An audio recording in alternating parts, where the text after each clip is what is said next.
Estimados, bueno, qué gusto nuevamente en nuestro espacio Salud y Bienestar. Vamos a conversar de un tema interesantísimo, el bienestar, evidentemente la salud, no es solamente la salud física, tiene que ver con todo lo que significa con el estado emocional, está relacionado con toda la salud física.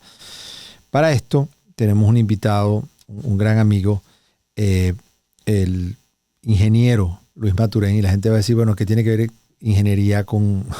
Bueno, les voy a explicar. Luis Maturén inicialmente es ingeniero, luego hizo preparaciones y maestrías en el tema de mercadeo, y luego, entendiendo cómo se correlacionaba el mercadeo, entendiendo cuáles eran las emociones, cómo eran llevaba a la gente a comprar o no comprar, al tema de mercadeo. Evidentemente eso lo apasionó y se convirtió en todo un experto entendiendo las emociones, entendiendo las razones por las cuales la gente toma decisiones y cuáles son los secretos de la felicidad, cuáles son las satisfacciones que tiene alguien cuando compra o cuando entra en contacto con algún producto. Entonces, por eso, siendo un experto en el tema de mercadeo, es hoy en día un experto en el tema de emociones, y van a ver lo interesante y cómo se ha documentado, cómo se ha entrenado hoy en día, y es una autoridad en el tema de entender las emociones y qué reacciones generan estos productos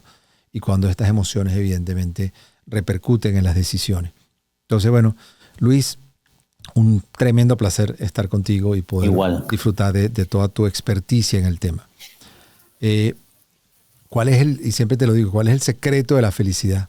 ¿Cuál es qué mueve nuestras emociones? ¿Cómo fisiológicamente esto tiene explicación? Sí, lo que la ciencia ha descubierto, porque lo ha investigado con mucha intensidad en las últimas 2 décadas, es que no hay un solo camino para alcanzar la felicidad. Hay diferentes rutas, pero el hecho es que hay un hilo conductor de pensamientos desde la emoción al sentimiento. En el medio de la emoción y el sentimiento hay un diálogo en nuestras mentes, y mucho de ese diálogo influye en cómo percibimos el exterior. Porque una de las cosas fundamentales, que quizás es el secreto de la felicidad, es que la felicidad no está afuera de nosotros. La felicidad es de adentro hacia afuera, no de afuera hacia adentro. La forma como interpretamos el medio ambiente es realmente, o el entorno, es el gran secreto de la felicidad.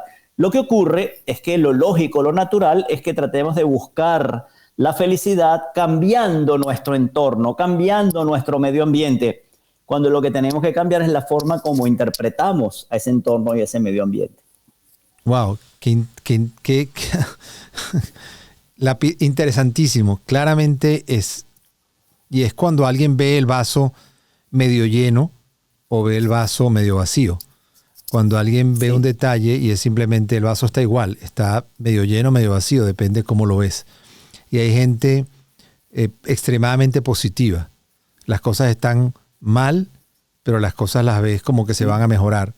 Tú ves las cosas y ves al que está anormalmente positivo, por supuesto, pero ves la gente que es optimista, que ve las cosas en sentido positivo y cómo las cosas son distintas. Entonces es definitivamente con los ojos que tú la veas, cómo tú interpretas y cómo tú ves esa realidad, y cómo cosas que pueden ser pequeñas, esa persona está feliz con eso y no necesariamente tiene que tener un entorno de unas características para ser feliz. Y tú a veces ves gente en extrema pobreza que está feliz y aprende a apreciar lo que tiene y aprende a disfrutar lo que tiene, y no siempre estar esperando tener un escenario externo específico. Entonces creo que esa es la primera gran introducción. El problema está en nosotros, cómo nosotros vemos el exterior.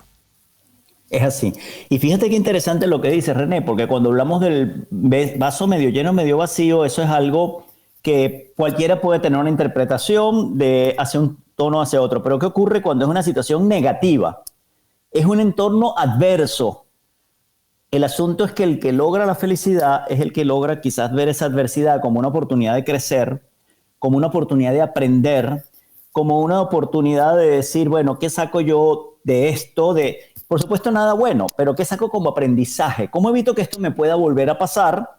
Mientras el otro punto de vista es un pensamiento catastrófico, es por qué esto me ocurre a mí, es decir, parece que yo soy el único que tiene la mala suerte que esto le pasa, empieza a todo girar alrededor de que el exterior lo controla y él no tiene ningún tipo de control. Entonces él tiene un locus de control interno, que todos los culpables están afuera, él no tiene ningún tipo de control de la situación, cuando la verdad, y esta es otra gran verdad que es de la felicidad, es que siempre, René, siempre, la forma como queremos que nos afecten las cosas están bajo nuestro control.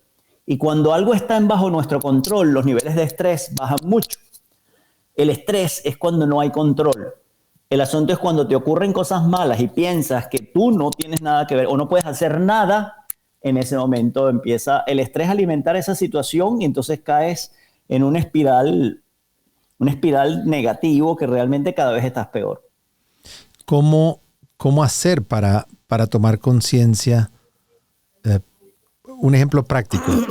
¿Cómo verías tú, simplificando eso, cómo lo traducimos? Lo importante es estar escuchando ese diálogo interno, ese diálogo en nuestra mente, que es sumamente importante y difícil de controlar. Porque ¿cómo funciona esto? Si fuese, digamos, un conducto por donde va un fluido, yo tengo un evento externo, ¿verdad? Eso dispara una emoción. Las emociones no se pueden controlar. El que dice que gestiona las emociones no puede, porque las emociones son adaptativas, son las que nos han permitido sobrevivir cuando interactuamos con el medio ambiente. El miedo, el asco, la rabia, la alegría, el amor, son emociones que no se controlan. Pero después de esa emoción hay un diálogo. Tu mente interpreta esa emoción y se convierte en un sentimiento. Sentimental quiere decir porque hay un componente mental de una emoción. Ese diálogo es donde tú debes estar atento y puedes interactuar. Ahora, ¿qué es lo que ocurre? Que a esto le mereció el premio Nobel a Daniel Kahneman, premio Nobel de Economía. Y fíjate, yo que soy ingeniero, estoy en esto. Daniel Kahneman, que es psicólogo, se gana el premio Nobel de Economía sin ser economista ni matemático. Es el primero, porque sentó las bases de la economía conductual. ¿Y qué descubrió Daniel Kahneman? Básicamente, esa conversación, ¿cómo funciona? Él dice que hay un sistema 1 y sistema 2 en nuestra mente. El sistema 1 es un sistema rápido, intuitivo. Es un sistema que no razona mucho, sino toma las decisiones prácticamente como un animal. Muy, muy rápido. Y lo necesitamos, ese sistema, porque hay condiciones en las cuales no puedes pararte a pensar. En el mundo animal es mucho más importante, en una interacción con el medio ambiente, pero los seres humanos tienen un sistema 2. Este sistema 2 es racional, es lógico, es lento, y ese es el que evitaría que tu diálogo se distorsionara y te puedes empezar a tener un pensamiento catastrófico. El asunto es que tu mente prefiere usar el sistema 1.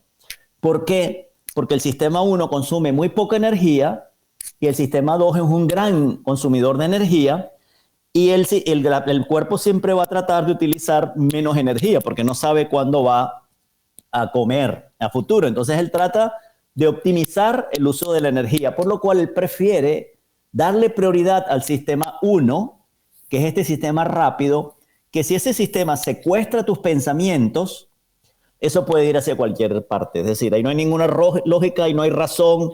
Y muchas veces lo que hay que hacer es pararte y detenerte y decir, esto que estoy pensando yo, que puede ocurrirme, ¿tiene razón? ¿Tiene lógica? Muchas veces no tiene lógica. Ahí te das cuenta de que hay una distorsión en esa conversación. Entonces es cuando te tomas el tiempo y realmente analizas y analizas las variables y dices de verdad, esto va a pasar, no va a pasar, y en ese momento te tranquilizas cuando te das cuenta de que realmente cuál es la probabilidad del escenario que tú te estás fijando y que te estás tomando, te estás controlando como la prioridad. Esa es la palabra, tomarte el tiempo. Y la probabilidad, muchas veces la probabilidad es muy baja y después hablaremos de la probabilidad de que ocurra, no es tan grave como estás pensando. Ok, ¿cuál es el tercer punto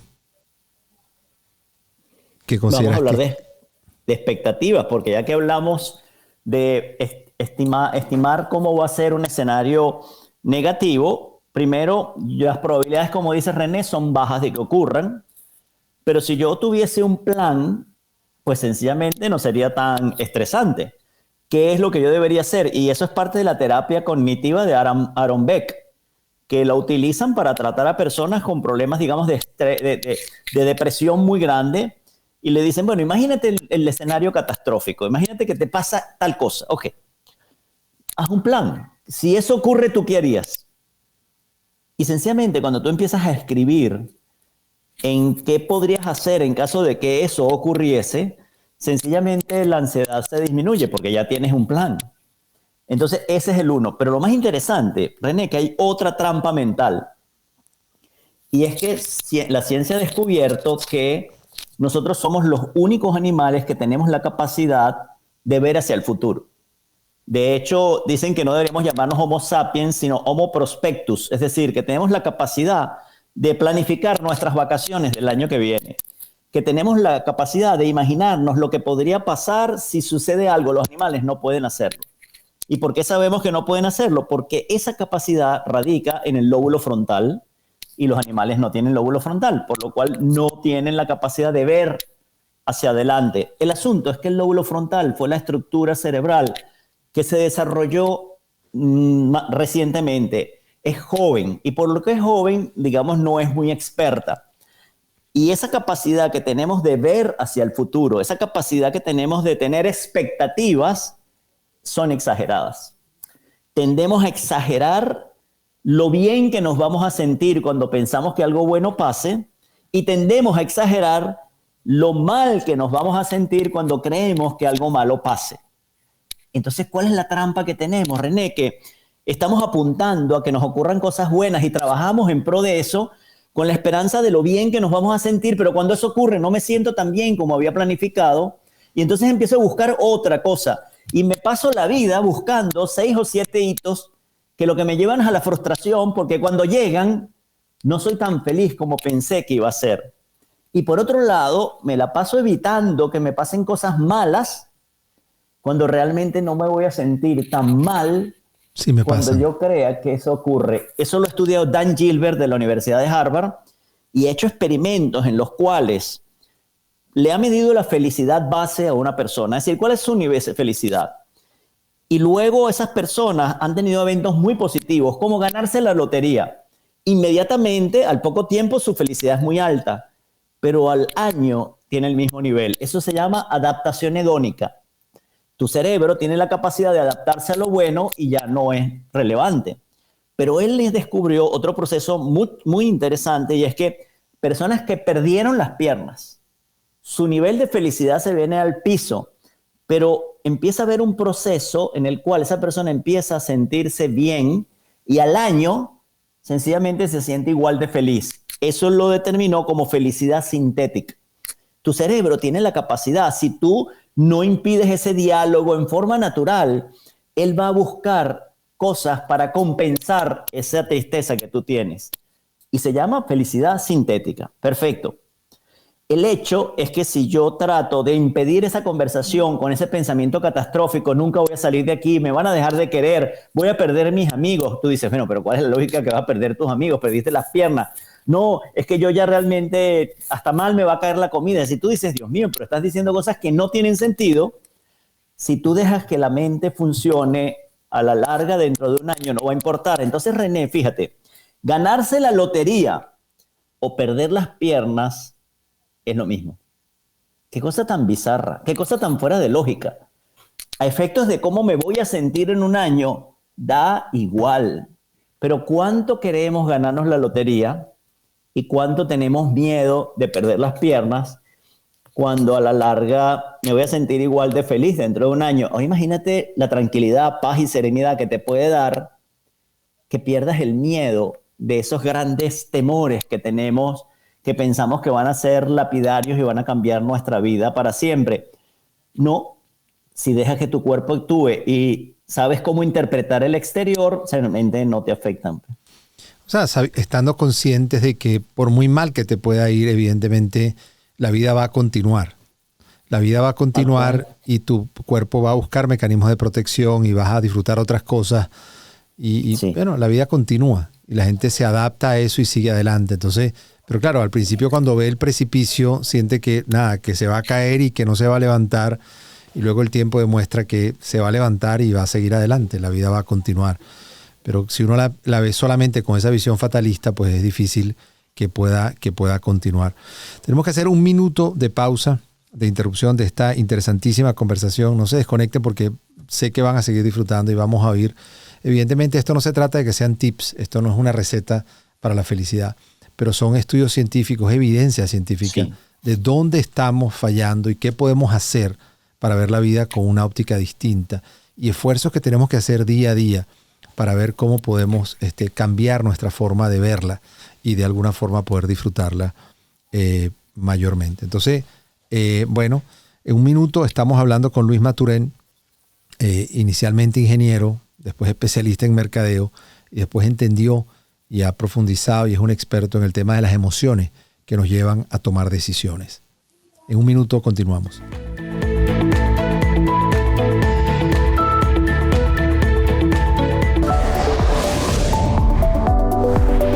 En la vida, no importan los pasos que damos, sino las huellas que dejamos. Es un placer darles la más cordial bienvenida a Inspirarte Podcast, un espacio para ti y para todos los que nos quieran escuchar, en donde podamos narrar, expresar, explorar, pero sobre todo empoderar las historias de los latinos que nos edifican dentro y fuera de nuestros países. Aquí en Inspirarte Latinos haremos que tu corazón lata más fuerte que nunca y contaremos las historias que realmente dignifican a nuestra comunidad. Inspirarte Latinos, historias que harán latir tu corazón.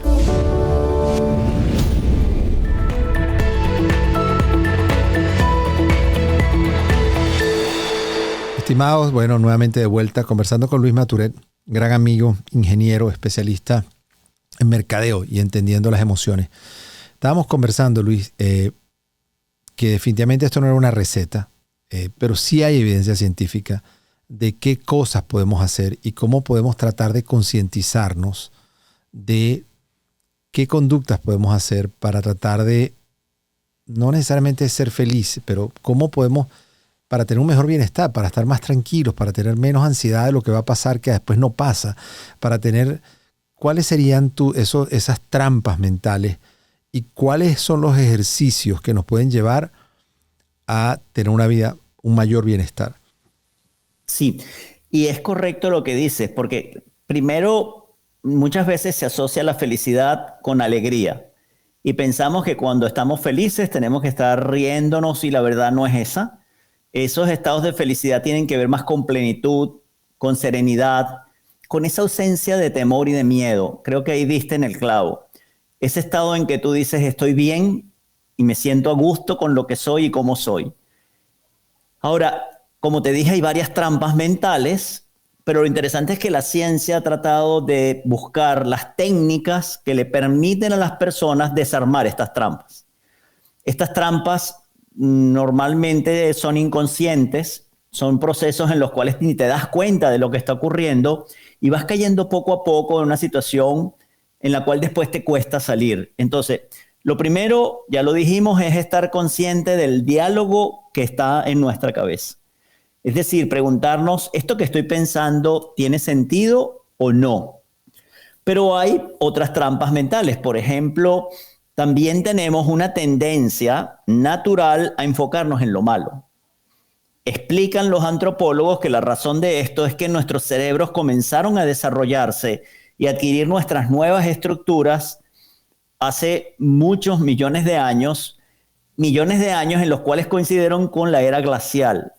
Nuestros cerebros comenzaron a desarrollar nuevas estructuras en una era glacial en la cual aquellos cerebros que pensaron que mañana no iba a ser frío o que mañana no me va a comer nadie, se murieron hace 2 millones de años. Es decir, aquellos cerebros que no vieron lo malo, el peligro, las dificultades, sencillamente no pasaron la prueba y los que somos herederos es de un cerebro que está hecho para enfocarse en lo malo, enfocarse en el peligro.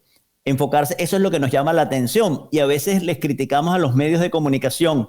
Es que solamente pasan malas noticias. Es que esas son las noticias que nos llaman la atención. Las buenas noticias no llaman tanto la atención. Entonces, básicamente tenemos ese cerebro mucho más predispuesto a ver las cosas malas. El asunto es que debemos tener una técnica que entonces balancee ese comportamiento normal y natural. No es que tenemos ninguna enfermedad, es una tendencia lógica. Y es un ejercicio que han desarrollado, de hecho lo hizo Seligman, que es el gran gurú del área de psicología positiva, que es el ejercicio del agradecimiento. Es una técnica en la cual todas las noches, antes de ir a dormir, debes anotar las 3 cosas buenas que te ocurrieron durante el día, pero hay una condición. No puedes repetir durante los próximos 30 días. ¿Qué ocurre? Que la primera noche son las cosas obvias. Tengo familia, tengo amigos, tengo salud. Y por ahí vas a irte, pero ya al 5.º día se te acabaron las cosas grandes y tienes que buscar agradecer en lo cotidiano, en lo sencillo, en lo simple, en esas cosas triviales que te dan alegría a lo largo del día, que normalmente antes no las recordabas ni las veías, pero ahora empiezas a estar atento. Lo interesante es que entonces empiezas a tomar conciencia de las cosas buenas que tienes, cosas simples, cosas sencillas. Pero no solamente, sino la otra etapa es cuando dices, oye, no tiene sentido que yo llegue al final de la noche para tratar de recordar el día. No, durante el día vas recopilando estos momentos. Dice, oye, tuve un podcast con René Sotelo y eso realmente vale muchísimo. Voy a anotarlo esta noche. Oye, compartí con unos amigos, eso vale la pena otra noche. Lo interesante es que llegas en la noche no con 3, con 7, 8, 9 cosas que agradecer. Lo importante es que lograste cambiar una tendencia natural de ver lo malo y lo compensaste con empezar a darte cuenta que no todo es malo, de que hay muchas cosas buenas a veces por las cuales, oye, no es el gran hito que estoy esperando, oye, cuando me case, cuando tenga un hijo, cuando me gradúe, no. En el cotidiano, en lo sencillo, en lo simple empieza a ver cosas buenas. Lo interesante es que luego a los 30 días tú puedes ver una lista de 90 cosas que no se repiten por las cuales debes agradecer. ¿Y qué es lo que pasa, René? Que es imposible ante esa lista decir, oye, qué triste es mi vida. No, te das cuenta que tienes una vida plena, que tienes una vida llena de satisfacciones, que tienes una vida que vale la pena vivirla. Y hay anécdotas de este experimento, y disculpa que me alargue, pero cuando hicieron este experimento, por supuesto, esto es un experimento científico, esto no es que le dijeron a las personas agradece y luego te mido felicidad, no, se la midieron antes del experimento y después.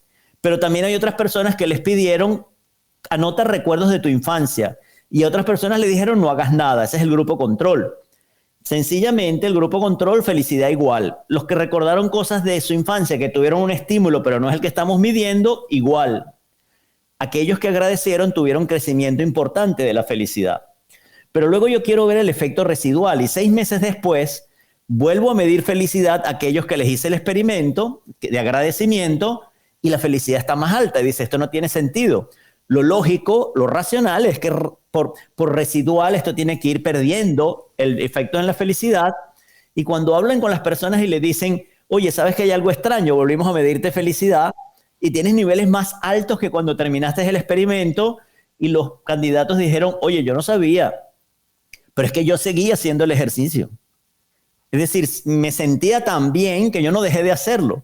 Yo seguía agradeciendo todos los días. De hecho, lo hacemos ahora en la familia y a la hora de la cena todos decimos qué es lo que tenemos que agradecer del día y no tienes idea del impacto que he tenido en mi familia.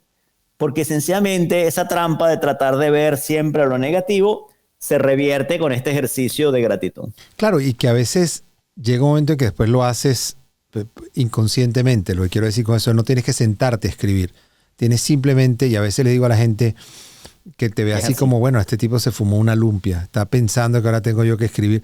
No tiene que sentarse a escribir. O sea, puede simplemente tratar de pensar y darse cuenta que hay cantidad de detalles en la vida que hay que agradecer. Yo le digo a un paciente, le digo siempre y se ríen, y, por ejemplo, nadie sabe lo agradable que es poder orinar sin tener que no te arda al orinar. Nadie sabe lo especial que es orinar hasta que se tranca. Nadie sabe. Entonces le digo, hay cantidad de detalles que hay en la vida desde sencillos que pueden ser, que es que el ojo no te duela, que no te duele el estómago, que los brazos estés perfectos, que puedas caminar, que puedas respirar, que puedas disfrutar un olor, que puedas disfrutar una comida. O sea, cantidad de detalles en la vida que hay para agradecer, para verlos en forma positiva. No tienes que esperar un evento de, como tú decías, una graduación, una boda. Hay cantidad de detalles en la vida que cuando los pierdes o cuando tienes dificultades en ellos, te das cuenta lo especial que son. Entonces, yo siempre que viene un paciente le digo, aprenda ahora a disfrutar lo que es orinar sin una sonda, lo que es orinar sin que le arda, aprender a darse cuenta que la vida es eso, que el cuerpo humano es sensible, que el cuerpo humano es frágil y que tienes que disfrutar intensamente y tratar de ponerte esos ojos, esos lentes que te permiten ver la vida. No es que te estás fumando una lumpia, ahora estás viendo imaginaria. No, es simplemente tratar de verlo y te das cuenta. Cuando de repente ves un atardecer y te das cuenta, wow, te detienes un segundo a poder disfrutar los colores y te dices, qué belleza atardecer. Y es algo que se contagia. A veces veo a mi hijo que me dice, papá, ¿viste qué belleza de tal cosa? Y le digo, increíble, que es como al ver que tú estás agradeciendo, al ver que tú eres agradecido, al ver que tú disfrutas una luna llena, al ver que tú disfrutas un olor, qué rico, te das cuenta que esos detalles te van llenando y te vas acostumbrando a ver esos momentos de la vida y a disfrutarlos. ¿Qué otra trampa? Ahora, quiero hacer... Es que lo que acabas de decir es tan importante porque haciendo tu audiencia probablemente mucho del área de la medicina, una de las grandes virtudes de ser médico es que estás en presencia ves lo que sufren las personas cuando no están sanos. Y tú mismo podrías decir, oye, qué fortuna tengo yo de no tener que estar padeciendo esto que yo veo todos los días en mi consulta. Es decir, ¿por qué la gente no agradece esto? Y realmente es triste. Pero esa sería una de las grandes virtudes de los doctores. Tú sabes que, absolutamente, tú sabes que la gente me dice que a mí me encanta hacer fiestas, a mí me encanta reunir a la gente, a mí me encanta. Es por eso, porque yo creo en la muerte súbita. Porque yo veo a la gente perder la vida. Yo compro unos zapatos y salgo con los zapatos puestos de la tienda. Yo no soy de los que compro unas sábanas y las guarda para... No. Yo disfruto la vida día a día porque yo sé cómo se puede perder. Porque la veo día a día cómo se pierden esas facultades. Y por supuesto, eso me ha dado la ventaja de poder estar sensible, estar consciente de que yo no tengo esos padecimientos por estos momentos y agradecerlo y poder disfrutarlo. Y por eso disfruto tremendamente de la vida día a día y trato de transmitirle a mis hijos. Y cuando alguien me invita para un evento, vamos a hacer una parrilla, pone la fecha. Y la gente sabe que es que yo le pongo la fecha a todo, porque yo creo en eso, creo en hacer las cosas, creo en disfrutarlas, creo en vivirlas intensamente, porque la vida se va. La vida se va, la vida pasa rápido y pues hay que tratar de disfrutarla. Pero fíjate qué diferente tu enfoque, porque un enfoque podría ser, oye, yo estoy en presencia del dolor, estoy en presencia de la muerte, estoy en presencia de tanto sufrimiento, pero el enfoque puede ser otro, puede ser el contrario, es decir, también conozco la condición de no tener este dolor, pero fíjate que cómo quieres ver una situación que es la misma, la del medio vaso medio lleno, medio vacío, pero visto desde otra perspectiva, y eso te cambia completamente la forma como te sientes. Veamos, ¿qué otra trampa? Mira, una que también tiene que ver mucho con el área, sobre todo de cirugía, y es que dicen que en la medida en que tú tengas tu mente en el futuro o en el pasado, es probable que tengas problemas en ese diálogo, porque un exceso de pasado es depresión y un exceso de futuro es ansiedad. Entonces trata de mantenerte en el presente lo más posible, que es un poco lo que tú estás diciendo. Vives el día, vives el momento, no estás pensando mucho en el futuro, ni estás pensando mucho en el pasado, ni qué es lo que deje de hacer, ni lo que podré hacer, sino simplemente vive el momento. Y para eso hay una técnica que desarrolló Mihaly Csikszentmihalyi que se llama Flow, y es busca una actividad en la cual te compenetres tanto con esta actividad que prácticamente el tiempo se detiene. Prácticamente todo a tu alrededor se detiene. Y básicamente ese momento tuyo con la actividad realmente no sientes nada porque en ese momento no sientes nada, se llama flow ese momento, pero después como un efecto secundario, como una derivada, viene un evento, una sensación de bienestar. ¿Y por qué les digo que tiene que ver esto con la medicina y sobre todo con la cirugía? No he visto un caso en que presenten flow que no digan cuando un médico está en el quirófano, está en ese flow, está en ese estado y te sientes bien. Y tú dices, ¿por qué? Porque es que el flow trae ese bienestar. Cuando dices, lo hice bien y me concentré y estuve solo con la tarea, desaparece el futuro y desaparece el pasado. Mantenerse en el presente es otra de las técnicas. Increíble. De verdad que lo estabas antes que lo dijeras te iba a decir exactamente eso. Cuando uno opera, el tiempo se detiene. Uno puede estar 6 horas, 8 horas operando y la gente te dice, pero usted no salió a orinar, usted no... O sea, es increíble. Tú estás 8 horas, 6 horas absolutamente concentrado, absolutamente entregado. O sea, estás en esa etapa de... No es disfrute, es una etapa de, por supuesto, porque estás haciendo las cosas bien, porque estás haciendo lo que te apasiona y lo estás disfrutando. Yo siempre les digo, yo recuerdo que una vez había un cirujano muy famoso, no sé si yo logré conocerlo, se llama Denton Cooley, es un gran cirujano cardiovascular, especialista en aneurismas de la parte del callado de la aorta, una de las cirugías más difíciles que hay. Un personaje. Para mí, yo estudiaba medicina y lo conocí hace 30 años cuando lo vi que dio una conferencia. Y en Venezuela fue a dar una conferencia y le preguntaron una vez que si él no se estresaba cuando estaba en la cirugía. Y él decía que era el momento donde él estaba en su mejor momento. Era cuando él estaba tranquilo, cuando él tenía un corazón en la mano. O sea, cuando él estaba el tórax abierto y el corazón latía, era el momento donde él estaba más tranquilo y más relajado. Es decir, evidentemente es el momento para él. La gente a veces me dice, pero tú estás metido en el robot y estás en ese momento. Yo estoy en ese momento disfrutando, dedicado, concentrado. Yo a veces le digo a los residentes, a mis fellows, por favor, disfruten la cirugía. Y me ven así como con cara de que, como, disfrútenla. O sea, disequen con cuidado. O sea, no hay prisa. Hagan las cosas con meticulosidad. A eso me refiero. A que disfruten lo lindo que están disecando, que están haciendo, esa sensación de bienestar de lo que están haciendo, de lo que están descubriendo, de lo que están haciendo. Entonces, yo creo que es eso, estar inmerso en el presente, en disfrutar el momento a su plenitud. Evidentemente, hay que planificar el futuro, pero yo la otra vez me preguntaba, y por supuesto, si uno puede saber dónde va a estar dentro, yo nunca me imaginé ¿dónde va a estar en 5 años? Que la gente te pregunta, ¿dónde va a estar en 10 años? Jamás en la vida. Es decir, evidentemente he trabajado académicamente, he creado credenciales que te van a abrir puertas en un futuro, pero jamás me imaginé que iba a estar en Estados Unidos. Jamás. Pero ni por ningún lado pasaba, porque además yo no había estudiado en Estados Unidos, ni había hecho los steps en Estados Unidos. Y se abrieron puertas que eran inimaginables. Entonces, es bueno planificar el futuro. Es bueno tener, por supuesto, las precauciones económicas y todo, porque las cosas pueden cambiar y pueden tocarnos, como nos tocaron a muchos salir y reinventarnos en otros sitios, pero no exageradamente.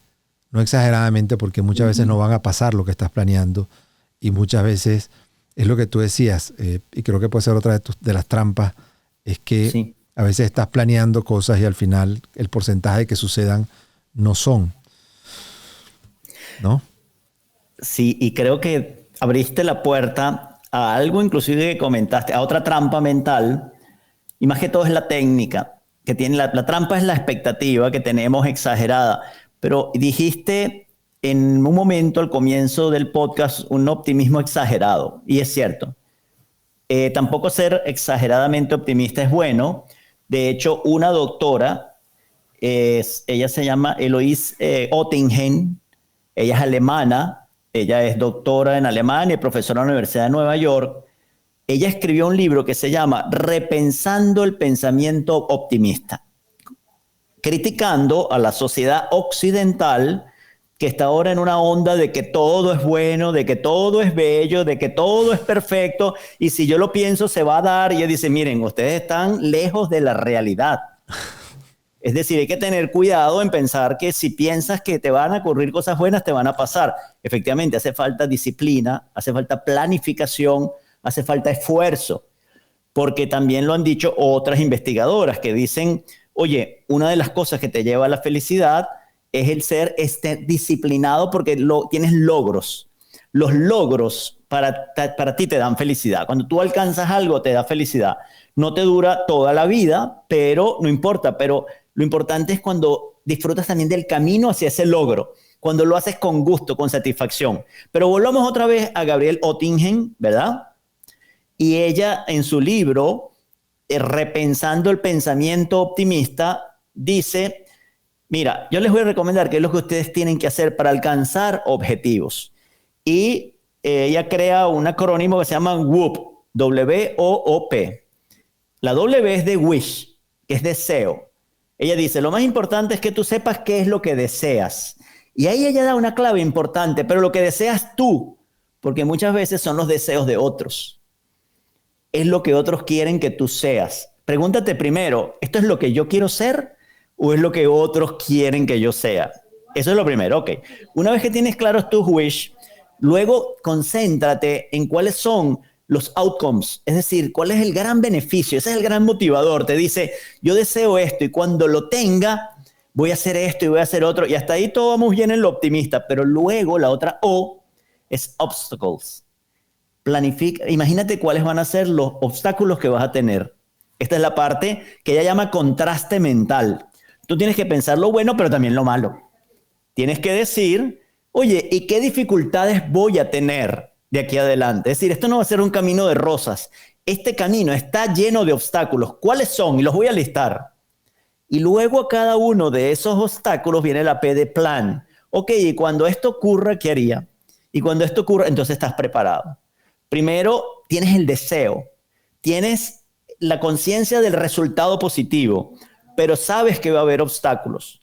Pero como ya planifiqué una solución, una vez que yo me encuentre con el obstáculo, sencillamente es cuestión de utilizar el plan o buscar un nuevo plan, pero ya no es ese optimismo de que, nada, si yo solo deseo ser cirujano, voy a ser. No, eso no funciona así. Hay obstáculos en el camino. Claro, y a veces por no tomar conciencia de los obstáculos lleva a la frustración. Porque simplemente no pensaste las cosas completas, no pensaste lo que no querías pensar, viste lo que querías ver. Y si no pensaste en los obstáculos, cuando te llegan los obstáculos te agarran de sorpresa y no tienes un plan. Porque tú solo pensaste en que esto iba a pasar. Piensa que, no exageradamente, pero ver realmente cuáles son los posibles obstáculos y cuáles van a ser tus soluciones si eso se presenta para poder enfrentarlo. Luis, qué maravilla de programa, qué maravilla. De verdad que siempre tan alentador. Esto es algo que vamos a seguir conversando. Claro. Si tú puedes darnos un resumen y decirnos en un minuto cuáles son para poder usarlo como promoción y como además nos faltó, tienes que decirnos cómo la industria del mercadeo usa toda esta ciencia antes de que concluyamos. Y eso me da mucha intriga, sí, porque claro que sí. Es importante entender cómo evidentemente la gente compra por satisfacciones. Yo quiero entender a ver cómo puedo lograr que compren menos. Ojalá, sí. De hecho, Dan Gilbert, que habla de expectativas, dice, oye, hay que tener cuidado porque si logramos decirle a las personas que no necesitan tantas cosas para vivir ni para ser felices, probablemente la economía mundial tendría un colapso porque la gente dejaría de consumir. Es decir, él dice, hay que tener cuidado nosotros los científicos porque si logramos convencerlos a todos de una vez, la economía mundial va a tener un problema importante. Claro, pero la gente con el tiempo se da cuenta que la felicidad no está necesariamente en lo que compra. La felicidad no está necesariamente en lo que come. La felicidad no está necesariamente y al final te compraste la cartera, te compraste los zapatos, te compras lo que tú quieres y te das cuenta que ahí no está la felicidad. Es así. Entonces, es así. Por eso, ¿cómo logran ustedes, especialistas en mercadeo, entender y hacer estos manejos, entender esta emoción?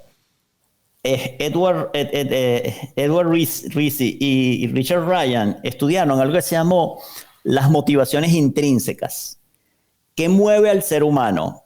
¿Qué lo mueve a tomar este tipo de decisiones? Y hay unas motivaciones externas, premio o castigo, el miedo o la alegría, es decir, pero lo más fuerte, dicen ellos, son las motivaciones internas. Y en su momento, cuando ellos hicieron sus estudios, lo determinaron que había un factor que se llamaba motivaciones psicológicas innatas, porque era el término apropiado académicamente para llamar el bienestar.